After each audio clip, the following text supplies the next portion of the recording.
안녕하세요. 더불어민주당 검찰 독재 정치탄압 대책위원회 김지호 부위원장입니다. 속속 드러나는 주가 조작의 실체, 김건희 특검법 거부로도 이정섭 도주대사 임명으로도 진실을 감출 수 없습니다. 윤석열 대통령의 거부권 행사와 대통령 처가 방탕정당으로 전락한 국민의힘에 의해 김건희 특검법은 결국 부결되었지만 날이 갈수록 특검의 필요성은 점점 높아만 가고 있습니다. 지난 7일 뉴스타파 보도를 통해 도이치모터스 주가 조작에 관여한 새로운 정황 증거가 공개됐습니다. 주가 조작 주범 하나인 이모 씨가 김건희 여사에게 차명 계좌로 총 4,700만 원의 돈을 보낸 의문의 거래가 포착된 것입니다.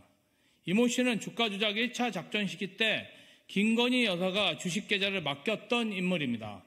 그저 수익을 내기 위해 계좌를 맡겼을 뿐이라고 주장하더니 주식 거래도 없었던 시기에 주가 조작 범죄자가 김건희 여사에게 돈을 송금했던 이유는 무엇일까요?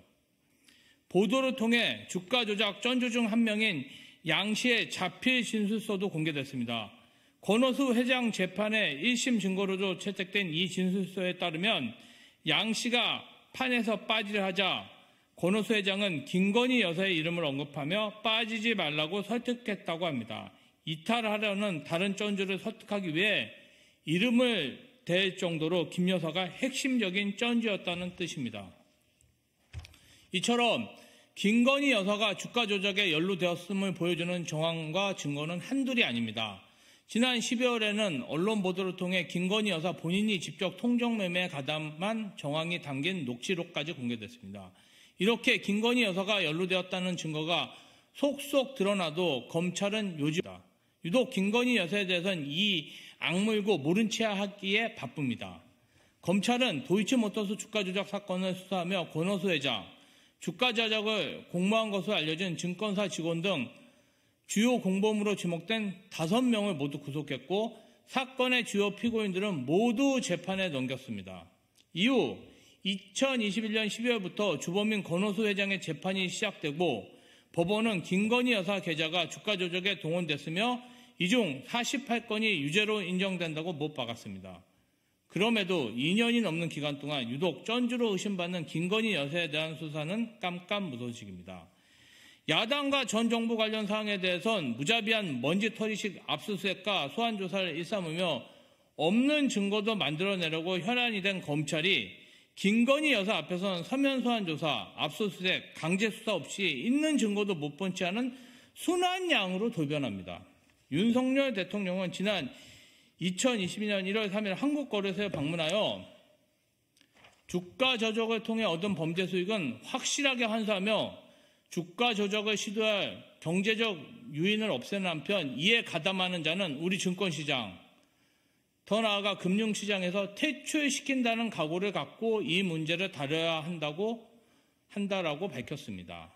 윤정윤이 따로 없습니다.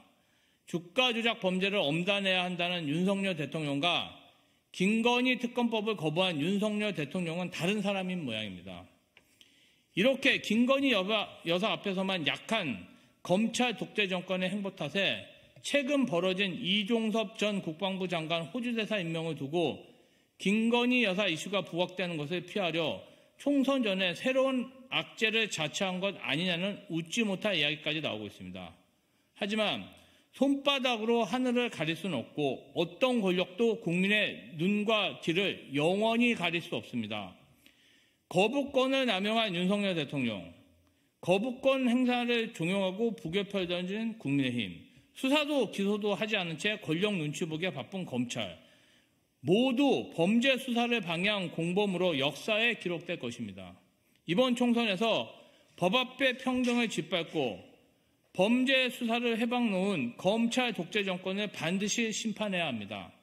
대통령 권한으로 특검법을 거부하고 당장의 수사를 거부할 수 있을지 몰라도 진실마저 거부할 수 없음을 명심해야 할 것입니다.